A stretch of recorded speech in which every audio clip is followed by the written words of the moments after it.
Welcome back, Backroadians. Deborah the Bee back with another video from the Backroads 2. Thanks a lot for coming by. Happy Father's Day to anyone that's celebrating that as a father. And let's just remember, you're doing the best that you can, and you did the best that you can. So I thought I would talk about something today that is interesting. And as I was driving around, I kind of came to terms with it. Who I am now as opposed to who I was before. And I kind of compared it to when Mother's Day came around and how I felt as far as me being a mother and me being a mother in the past. It's been about probably, well, I would say maybe 8 or 9 months since anyone's called me mom or grandma. And it's very interesting. When little kids come around, I'm very good with children, by the way. I enjoy interacting with children, and oftentimes when I would go with my grandkids to like the bounce park or to the pool, I would end up almost being like a teacher. They would be bouncing or diving or whatever, and I would then be their, I don't know, I give them, thumbs up and good job and all of that. And sometimes my grandchildren didn't like it. They'd be like, you came here to spend time with us, not all these other kids. But it was a consistent thing, and it got to the point where I would see these kids on the regular, and I enjoyed it. My grandkids kind of went off with their friends, oftentimes, and say at the pool or at the water park, like say going around in the lazy river, I would let them go ahead of me, and I would just bounce behind them and watch them and keep my eye on them. And so yeah, even in Kansas, my little grandson Tay, who's mixed, was called the N-word, hard R, N-word, by a little white chick. And that was not a very good day.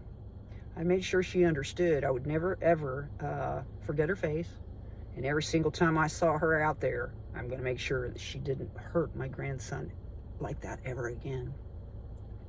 But I haven't really seen them since I moved here, and I don't have as much contact with my grandchildren and my boys as I did before.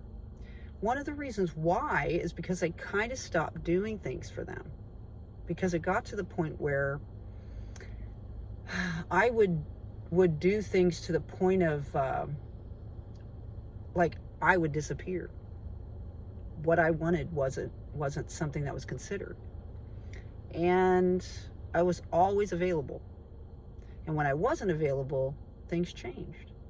And I'm not saying that's a good or a bad thing, but it is sort of telling, So I sat there and thought about who I was before my parents died and who I am now, and all the things that happened after, and how, in a sense, that individual was sacrificed almost. That individual that I was before, is no more. And you could almost say that certain members of my family, there for a while when I went through grief, I would call that individual her. She is no longer around. They took her out back behind the house that she grew up in, took her back to the gully in the hedge trees back behind her house, right underneath the very, very shoddy tree house that her father built, and they shot her 3 times. You know what I mean? Well, they say once, you know what I mean? And they basically did away with her. Just left her out there to just rot away. The things that happened after the deaths of my parents were very hard for me to deal with and to accept. And especially when my father died. That was the main thing. I remember we went out to the shed back behind the house, and everybody had complained that my dad was a slob and that he just kept stuff that wasn't important. But the thing was, is when I went through looking at the things that I saw this this billboard that I did my free-handed for him when he did the Kansas State Fair. And it was for business. I started helping my dad when I was 16 and in his office and with his business. And I remember he said he was so proud of me that I had made this this kind of signage for his booth there, and that he felt that he would get a lot of leads and a lot of people were going to see clear and concise information about rates and such, because he was an insurance man. I saw that out there and I thought, my goodness, how many years has it been? And he still has that. I saw a red and white lawn mower. It was one of the first ones that I remember that my dad had. It was an old one of those metal ones, you know, they don't make anymore. And I remembered that my dad taught my brother how to mow the lawn with that lawnmower. And so that was a memory of my father's. And I became teary-eyed and just thought, why can't you all see these things? He kept these. Ultimately, you know, my dad and I didn't get along that well. And he certainly didn't get along with my brother that well. There's somebody walking by because I'm here at the lake. But I saw things that day that a lot of people didn't see. And I also saw my father differently, you know? But for me, I'm a different person now. I don't see the homeless situation the same.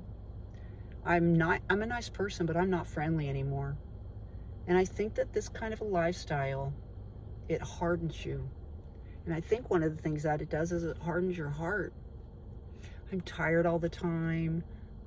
Today's been kind of a rough day. And I don't know if it's because it's Father's Day or whether the heat's getting to me or what.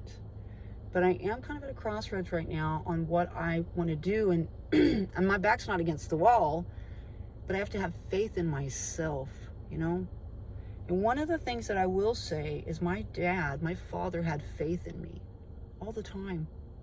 And there have been so many times where I wish that my father was here to give me direction, to give me advice. And oftentimes, he didn't really bail me out, but he did help me in ways that were, I don't know. I wouldn't say it gave me independence, because my father wanted me to marry for money and fall in love later. That's what my dad wanted.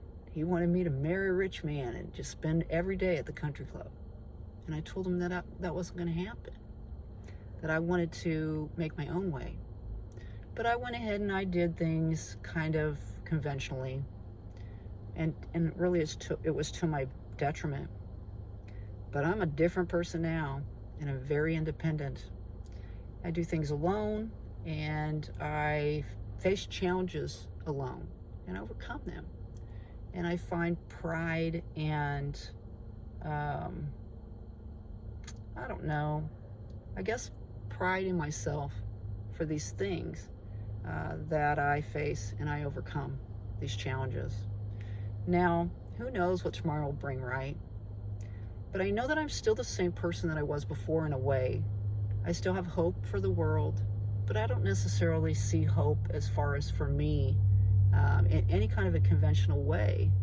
Not like I used to see it. But I just thought I'd do a video today. I hope that you have good memories of your father. And if you're a dad and you struggle with maybe stumbling and things like that, that you're able to, here comes somebody sitting right next to me, that you're able to give yourself a break, you know, and know that you're doing the best that you can. Thank you very much for watching the video today. If you want to see future videos, please subscribe. If you like the video, give it a thumbs up. And get out there and spread those little pieces of peace, would you? My name is Deborah the Bee. I do thank you all for coming by today. And we'll see you all on down the road. Bye-bye.